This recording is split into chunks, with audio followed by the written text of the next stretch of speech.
प्यारे बच्चों, SC academy में आज फिर से मैं आपके सामने एक वीडियो पेश कर रहा हूँ।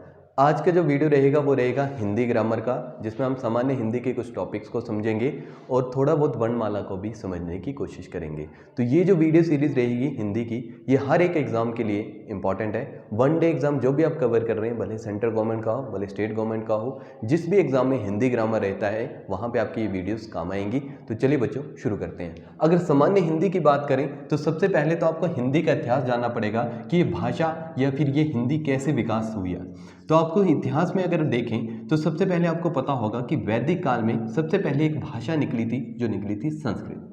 संस्कृत के बाद टाइम के साथ चेंजेस आए, वहाँ से निकली आपकी प्राकृत, प्राकृत के बाद आपकी निकली भाषा नेक्स्ट पाली, पाली के बाद धीरे धीरे निकली अपभ्रंश, अपभ्रंश से फिर नेक्स्ट भाषा निकलेगी आपकी हिंदी। तो ये ग्रोथ जो है यही नेक्स्ट लेक्चर रहेगा जिसमें आप हिंदी के इतिहास को समझेंगे। उसके बाद धीरे धीरे हर एक टॉपिक को हम समझते जाएंगे। पर पेपर पॉइंट ऑफ व्यू से देखें तो हिंदी का इतिहास आपको कभी भी नहीं पूछा जाएगा। इससे अगले जो भी टॉपिक्स हैं वो इंपॉर्टेंट है वनडे के लिए। स्पेशली एचपी पुलिस को हम टारगेट कर रहे हैं, एचपी फॉरेस्ट गार्ड को टारगेट किया जाएगा, एचपी पटवारी को टारगेट किया जाएगा। इन एग्जाम्स में जिस लेवल की हिंदी रहती है वो लेक्चर्स में करवाई जाएगी। तो अगर हम बात करें सबसे पहले टॉपिक की, तो सबसे पहले हमें वर्णमाला पढ़नी है। वर्णमाला समझने से पहले सबसे हमें ये देखना पड़ेगा कि वर्ण क्या होते हैं। जो भी मुंह से ध्वनि निकलती है उसी को क्या बोला जाता है बच्चों? वर्ण। तो जो भी ध्वनियाँ हमारी निकल रही हैं उन्हीं को हम वर्ण बोलते हैं। उसके बाद हम देखेंगे कि वर्णों के प्रकार क्या है या वर्णमाला कितने प्रकार से हम समझ सकते हैं। उसी में हम देखेंगे कि उच्चारण के आधार पर कितने वर्ण हैं। उसके बाद हम देखेंगे वायु संवेग के आधार पर कितने वर्ण हैं। फिर नेक्स्ट देखेंगे तारतम्य के आधार पर कितने वर्ण हैं। उच्चारण के आधार पर तो जैसे अभी भी मैं कोई भी चीज़ उच्चारित कर रहा हूँ वो मुंह से जो भी ध्वनि निकल रही है वो वर्ण में कहलाएगी। उसके बाद अगर हम वायु संवेग के आधार पर बात करें तो जो भी मुंह से हवा निकल रही है किस आधार पर निकल रही है, कम निकल रही, ज़्यादा निकल रही, किस वर्ण के उच्चारण में कितनी हवा निकल रही है, उसके आधार पर हम वायु संवेग के आधार पर पढ़ेंगे। तारतम्य की अगर बात कर ले बच्चों तो गले में जब भी हम वर्णों की या मुंह से कोई भी ध्वनि निकालते तो गले में कंपन होती है, उसके आधार पर यहाँ पे वर्गीकरण किया गया है। तो सबसे पहले जब ये वर्णमाला टॉपिक कंप्लीट हो जाएगा उसके बाद अगले टॉपिक पे हम जाएंगे जो है हमारा शब्द रचना। अगर शब्द रचना की बात कर ले तो जब भी दो वर्णों को जोड़ा जाएगा तब आपका एक शब्द बनता है, और तो वो किस आधार पर बना है, कितने उसके प्रकार हैं, कितने उसके भेद हैं, वो सारा टॉपिक हमारा रहेगा। तो शब्द रचना की अगर बात करें, जैसे मैं यहाँ पे दो वर्णों को कंपाइल कर रहा हूँ, आ प्लस म इक्वल्स टू आम। तो यहाँ पे आपको क्या दिख रहा है? आ प्लस म इक्वल्स टू आम। ये हमारा दो वर्णों के माध्यम से एक शब्द निकला है आम। तो यहाँ पे इसी प्रकार से हम देखेंगे कि कैसे कैसे शब्द हैं, कितने प्रकार के शब्द हैं, जिसी में आप तत्सम तद्भव को भी पढ़ेंगे। साथ ही साथ विलोम शब्द, पर्यायवाची, इस तरीके के जितने भी छोटे मोटे टॉपिक्स वनडे में पूछे जाते हैं वो इसी लेक्चर के अंदर कंप्लीट करवाए जाएंगे। उसके बाद आगे चलते हैं वाक्य रचना की तरफ। अगर वाक्य रचना की बात करें तो जैसे हमने देखा कि दो वर्णों को जोड़कर हमारा एक शब्द बन रहा है, वैसे शब्दों की एक संख्या जब जुड़ जाएगी तब आपका एक वाक्य बनेगा। इस वाक्य रचना में हमने पूरे वाक्य के भेद पढ़ने हैं, वाक्य के प्रकार पढ़ने हैं, और कैसे कैसे टॉपिक बनेगा वो आगे के लेक्चर्स में आपको करवाया जाएगा। अगला टॉपिक आ जाता है आपका वाक्य दोष का। वाक्य दोष जैसे आप इंग्लिश में पढ़ते हैं एरर्स, वैसे ही हिंदी में भी वाक्यों में दोष रहते हैं। ये भी हम देखेंगे, इसमें कुछ ट्रिक्स का भी यूज़ किया जाएगा जिसके माध्यम से आप ये समझ सकेंगे कि कैसे कैसे वाक्य दोष हम निकाल सकते हैं कभी भी अगर वनडे में पूछे जाएंगे।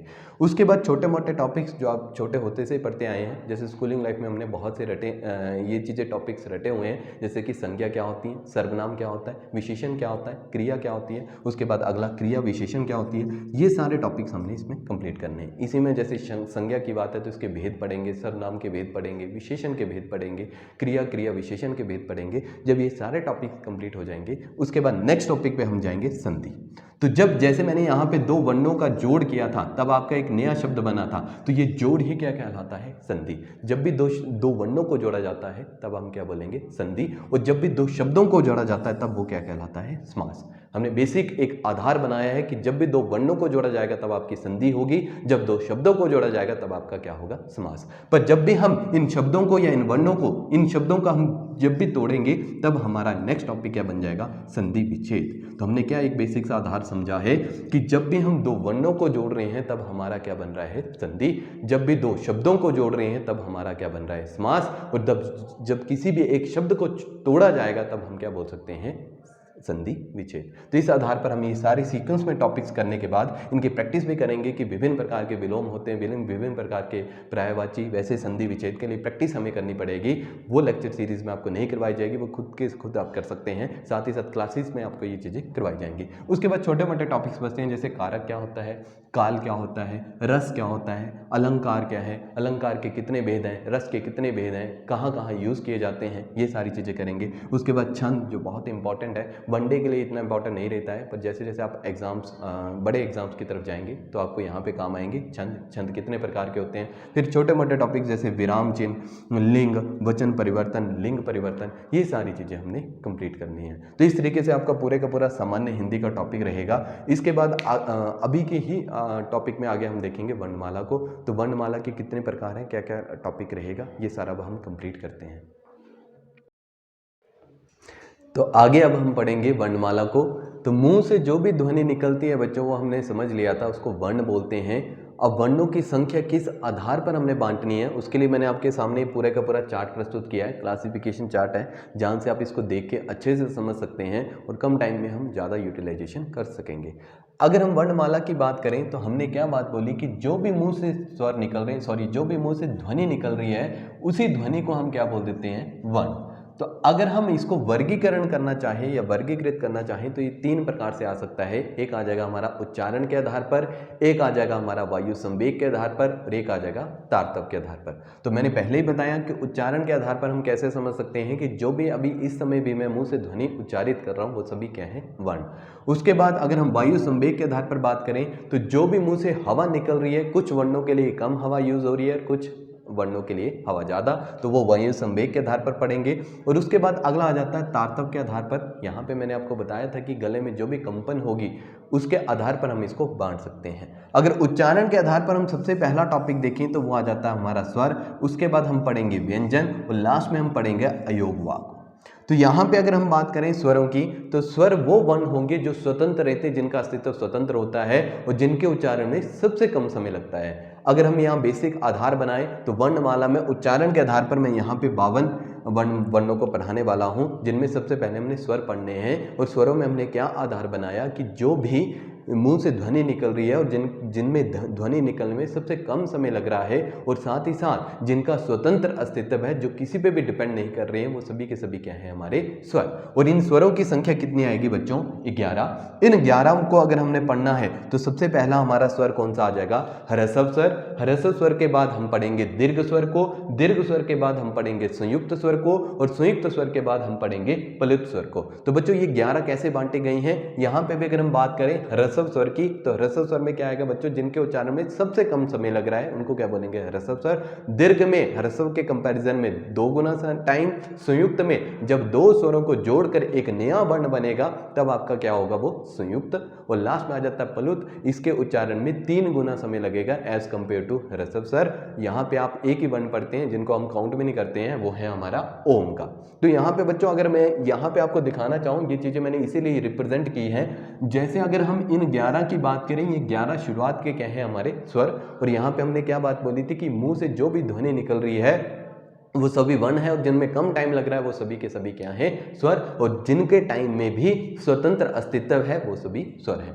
अब यहाँ पे देखिए बच्चों, मैं आपको बेसिक ट्रिक बताता हूँ कि आपके जितने भी ये यहाँ पे हमने स्वरों की बात की है, जो 4 प्रकार के स्वर हैं, जैसे ह्रस्व, दीर्घ, संयुक्त, प्लुत, ये 4 जो है इनको कैसे वर्गीकरण करना है। जिनके समय में कम टाइम लगेगा वो रहेंगे जो भी छोटे वर्ण है, जो भी छोटे वर्ण है वो सभी ह्रस्व स्वर हैं, जैसे अ है, ई है, ऊ है, और लास्ट में आपका री है। तो ये जो 4 है जिनको मैं स्क्वायर बॉक्स में बना रहा हूं, ये चारों के चारों आपके क्या है, ह्रस्व स्वर। बेसिक सी बात सर ने बताई थी कि जो जिनका स्वतंत्र अस्तित्व है, जिनके समय में, जिनके उच्चारण में सबसे कम समय लग रहा है, वो सारे क्या है, ह्रस्व स्वर। जिनके उच्चारण में ह्रस्व से 2 गुना समय लग रहा है, अ और आ, यहाँ पे 2 गुना समय लग रहा है, ये सभी क्या आ जाएंगे, आपके दीर्घ स्वर। तो जो भी मैंने राउंड सर्कल में डाले हैं ये सभी आपके क्या हैं, दीर्घ स्वर। तो आपको क्या बात समझ आ गई कि ह्रस्व कौन से हैं, जिनका स्वतंत्र अस्तित्व है, सबसे कम टाइम लग रहा है उनके उच्चारण में, वो क्या है, आपके ह्रस्व। जिनके उच्चारण में 2 गुना समय लग रहा है एज कंपेयर टू ह्रस्व, वो क्या है, आपके दीर्घ। तो यहाँ पे देखिए कितने आगे, 4, अ, ई, ऊ और री। उसके बाद दीर्घ कितने आ गए सर? 3 आ ई उ। उसके बाद ये जो हैं, जैसे ये वाले हैं, ये जितने भी हैं, इनका हम अगर संधि विच्छेद करेंगे तो ये 2 वर्ण बनेंगे। तो 2 वर्णों को जब भी कंपाइल किया जाता है, जो तीसरा वर्ण निकलता है उसको हम क्या बोलते हैं? संयुक्त वर्ण।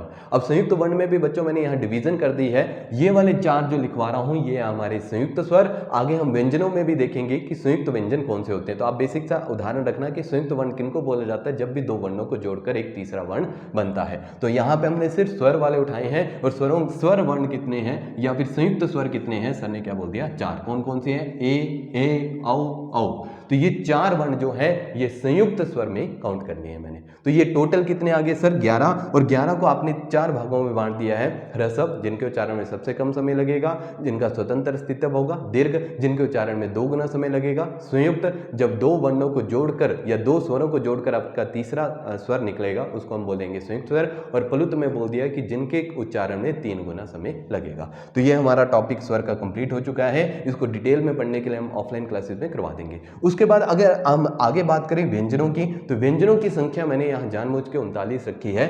इन 39 को मैंने बांटा है। एक आ जाएगा आपका स्पर्शीय व्यंजन, एक आ जाएगा आपका संयुक्त व्यंजन और एक आ जाएगा द्विगु व्यंजन। स्पर्शीय व्यंजन के लिए मैंने स्पेशली ये चार्ट बना के रखा है। जिसको वर्गीकरण करने में मुश्किल होती है वो इस चार्ट का स्क्रीनशॉट भी ले सकता है, जहां से पूरे का पूरा टॉपिक कंप्लीट हो जाएगा। अगर हम व्यंजनों की बात करें तो सबसे पहले व्यंजन वो वर्ण होते हैं जिनका स्वतंत्र अस्तित्व नहीं होता है, जो हमेशा डिपेंड करते हैं स्वरों पे। तो आपको बेसिक सी बात पता चल गई। और जिनके उच्चारण में स्वर से 2 गुना समय लगेगा। तो ये बेसिक सी डेफिनेशन आपको समझ आ चुकी है। इसके बाद आगे प्रकार हैं। तो व्यंजनों की संख्या मैंने यहां रखी है 39। उन 39 को मैंने आगे वर्गीकरण किया है। सबसे पहले मैं बताऊंगा स्पर्शीय व्यंजन की। स्पर्शीय व्यंजन की संख्या मैंने यहाँ पे 33 खुद लिखी है। और इनको भी आगे डिवाइड करें तो एक आ जाएंगे आपके वर्गीय व्यंजन, उसके बाद आ जाएंगे आपके अंतस्थ व्यंजन और उसके बाद लास्ट में आ जाएंगे आपके ऊष्म व्यंजन। तो अगर इस चार्ट को देखें तो ये चार्ट जो है, ये चार्ट आपको पूरा कंपाइल कर रहा है। क से लेकर म तक ये 25 वर्ण आते हैं। और इन्हीं 25 वर्ण को हम क्या बोल सकते हैं? वर्गीय व्यंजन। आगे के लेक्चर में आप देखेंगे कि वर्ग कैसे डिवाइड होते हैं। उसके बाद अगर हम य र ल व की बात कर लें, ये 4 वर्ण जो है ये आपके अंतस्थ व्यंजन में आ जाएंगे। उसके बाद श श स ह ये आ जाएंगे आपके ऊष्म व्यंजन में। उसके बाद मैंने पिछले थोड़ी देर पहले स्वर वाले टॉपिक में भी बताया आपको कि संयुक्त स्वर क्या थे? जब 2 वर्णों को या 2 स्वर वर्णों को जोड़कर आपका संयुक्त स्वर बनेगा।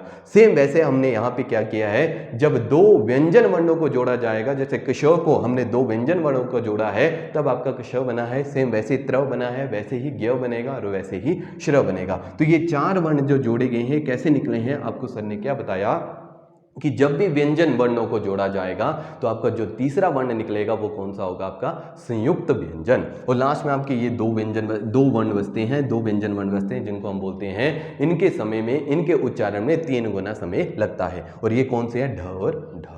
तो ये आपका आ गया टॉपिक व्यंजनों का। उसके बाद अयोगवा है, इनकी संख्या 2 होती है। ये विसर्ग और ये सब चीजें आपको बेसिक पता है। अब ये टॉपिक करने के बाद जब आपको ये टॉपिक समझ आ गया, सर ने क्या बताया कि वर्णमाला है, वर्णमाला मुंह से जो भी ध्वनि निकल रही वो वर्ण है। उच्चारण के आधार पर सर ने क्या बताया कि स्वर है, व्यंजन है और लास्ट में आपका अयोगवा है। स्वरों की संख्या कितनी है? 11। व्यंजनों की संख्या कितनी है? 39। अयोगवा की संख्या कितनी है? 2। उसके बाद स्वर जो 11 थे वो सर ने डिवाइड कर दिए, ह्रस्व, दीर्घ, उसके बाद संयुक्त और लास्ट में आपका प्लुत। तो स्वरों की ह्रस्व स्वर की संख्या कितनी थी? 4। उसके बाद आपका आ गया यहाँ पे आ जाएगा आपका दीर्घ स्वर, इसकी संख्या आ जाएगी आपकी 4। फिर संयुक्त स्वर, इसकी संख्या आ जाएगी आपकी 4। यहाँ पे दीर्घ स्वर की संख्या जो रहेगी वो 3 रहेगी, ना कि 4। ठीक है। उसके बाद व्यंजनों की बात की थी तो 39 थे, स्पर्श व्यंजन की संख्या 33, उसी को आगे मैंने क्लासीफाई किया है। वर्गीय व्यंजनों की संख्या 25 आ जाएगी, अंश की संख्या 4 आ जाएगी। उसके बाद आपका ऊष्म व्यंजन की संख्या आपकी 4 आ जाएगी। लास्ट में मैंने संयुक्त व्यंजन को यहाँ अलग से लिखा है, वो आपके 4 आ जाएंगे। और लास्ट में आपका जो टॉपिक बचता है द्विगु का, वो भी आपके 2 थे। तो ये करने के बाद अब आगे हम चलते हैं वायु संवेग के आधार पर। तो वायु संवेग में हमने क्या बेसिक बात की थी कि जब भी वर्ण को उच्चारण कर रहे हैं तो हमारे मुंह से कोई ना कोई हवा निकल रही है, कुछ में कम निकलेगी, कुछ में ज्यादा निकलेगी। तो इस टॉपिक को मैंने सिंपली शॉर्ट में टिक के माध्यम से करवा दूंगा आपको। अल्प प्राण की बात करें तो जिनके उच्चारण में शब्द से कम हवा निकलेगी उनको हम क्या बोलेंगे, अल्प प्राण वर्ण। उसके बाद महाप्राण की बात करें जिनके उच्चारण में हवा ज्यादा निकलेगी। तो ये बेसिक परिभाषा आपको समझ आ गई। अब इनकी संख्या आती है बच्चों 19, इनकी संख्या आती है हमारी 14। ये याद रखना कि वायु संवेग के आधार पर पढ़े या तारतम्य के आधार पर पढ़े, ये जो भी वर्गीकरण होगा ये सारे का सारा हमारा व्यंजन का वर्गीकरण होगा, यहाँ पे स्वर काउंट नहीं किए जाएंगे। तो इन 19 और 14 को कैसे याद रखना है, देखिए यहाँ पे आइए आप वर्गीय व्यंजन वाले चार्ट पे आइए, और इसको अगर मैं नामकरण कर दूं या इसको मैं बेसिक आधार दे दूं कॉलम वाइज, तो 1 2 3 4 5 हम कॉलम का नाम रख सकते हैं। ये 1 2 3 4 5 कॉलम को अगर वर्गीकरण कर दिया गया है, इसी को मैंने ट्रिक के माध्यम से बना दिया है अल्प प्राण जिनके उच्चारण में कम हवा निकलेगी। तो वहां आप उच्चारण करने का टाइम तो आपके पास होगा नहीं, इसलिए मैंने डायरेक्ट ट्रिक क्या बना दिया है, एक ट्रिक आ जाएगा आपका 1 कॉलम, एक आ जाएगा 3rd कॉलम और एक आ जाएगा हमारा 5th कॉलम। तो ये जितने भी वर्ण हैं जो कॉलम वाइज चल रहे हैं वर्टिकली हमने जाना है क च ट त प, इसी तरीके से 3rd और इसी तरीके से 5th। तो ये टोटल वर्ण कितने हो जाएंगे सर 15, और अंत सत आपको पता है कौन कौन से हैं, य र ल व। तो टोटल इनकी संख्या कितनी होगी 19। तो आपको क्या चीज समझ आई, सर ने क्या चीज समझाई है कि अल्प प्राणों की संख्या थी 19, इनको हमने क्या बोला कि इनके उच्चारण में हमारी कम हवा निकलेगी। तो 19 को हमने वर्गीकरण कैसे किया कि पहले हमने वर्गीय व्यंजन का 1st 3rd और 5th कॉलम उठाया जिनकी संख्या कितनी बन गई 15, और लास्ट में आ गया आपका अंशत जिनकी संख्या आ गई है हमारी 4। उसके बाद महाप्राण की बात करें तो इनके उच्चारण में ज्यादा हवा निकलेगी। तो ज्यादा हवा की अगर बात करें तो इनकी संख्या कितनी है 14। तो बाकी जितने भी बचे हैं, जैसे ख वाला कॉलम बचा है और अन वाला कॉलम बचा है, ये जितने भी हैं ये आपके कितने आ जाएंगे 10 यहाँ पे आ जाएंगे, और 4 आ जाएंगे आपके ऊष्म व्यंजन के, ये ऊष्म व्यंजन वाला श श स ह। तो ये कितने आगे बच्चों 14। तो कंपाइल करके अगर हम इनकी संख्या कैलकुलेट करें तो कितने आएंगे सर 33। ये जो मूल व्यंजन है 33, उन्हीं का वर्गीकरण यहाँ पे होता है। आगे हम बात करते हैं तारतम्य के आधार पर। तो हमने बेसिक बात समझी थी इसमें कि गले की कंपन की बात की गई है। जब कंपन पैदा होगी तो उनको बोला जाएगा सघोष वर्ण, जब कंपन पैदा नहीं होगी उनको क्या बोला जाएगा अघोष वर्ण। तो सघोष वर्णों की अगर बात करें बच्चों तो इनकी संख्या कितनी है 20, और अघोष वर्णों की संख्या की बात करें तो इनकी संख्या कितनी है 13। अब ये वर्गीकरण कैसे किया गया, वही वाला कॉलम हमारा फिर से कंपाइल होगा यहाँ पे भी टॉपिक में, ये ट्रिक है इसको याद रख लेना। वर्गीय व्यंजन की अगर बात करें तो यहाँ पे 3rd 4th 5th इनका जब भी आप उच्चारण करेंगे, जैसे घ बोल रहे हैं घ बोल रहे हैं तो हमारे गले में कंपन हो रही है, और ये जितने भी हैं ये आ जाएंगे हमारे 15। अंशत की बात करें तो 4 और ह की बात करें तो 1। ये टोटल संख्या कितनी आ जाएगी 20। तो सर ने क्या बताया कि सघोष वर्ण की संख्या कितनी है 20। उसके बाद अघोष वर्ण की बात करें तो बच्चों ये रह जाते हैं 13। ये कैसे, एक आ जाएगा क और ख वाला, ये पूरे का पूरा वर्टिकली कॉलम, 2 कॉलम ये आगे, मतलब 10 संख्या यहाँ पे आ गई, और ऊष्म व्यंजन का जो ह था वो उठा के हम कहाँ ले गए थे यहाँ, तो बाकी जितने भी वर्ण बचे थे वो बचे थे 3। तो यहाँ पे संख्या कितनी आ जाएगी 13। तो इस तरीके से हमने पूरे की पूरी वर्णमाला को एक बेसिक वीडियो के माध्यम से एक आधार बना दिया आपके दिमाग में कि वर्णमाला कैसे पढ़नी है, मुंह से जो भी ध्वनि निकली वो वर्ण है और उनको कैसे कैसे वर्गीकरण करना है। तो मैं उम्मीद करता हूं आपको मेरी ये वीडियो पसंद आई होगी। अगर ये वीडियो पसंद आ रही है तो हमारे फेसबुक पेज को लाइक भी करिए, शेयर भी करिए। आने वाले क्लासेस के लिए आपको एक अनाउंसमेंट भी मैं यहाँ पे लेके आ रहा हूँ कि आर्मी जीडी टेक्निकल और जितने भी डिफेंस से रिलेटेड एग्जाम है, यहाँ पे डिफेंस के लिए सिर्फ मैं फोकस कर रहा हूँ आर्मी जीडी और आर्मी टेक्निकल के जितने भी एग्जाम्स है वो SC एकेडमी में बिल्कुल फ्री फीस में करवाए जाएंगे। अगर आप आना चाहते हैं आप आ सकते हैं। रजिस्ट्रेशन के लिए आप अपना रजिस्ट्रेशन करवा सकते हैं, 1 रुपया भी आपसे चार्ज नहीं लिया जाएगा। आज के लिए बस इतना ही।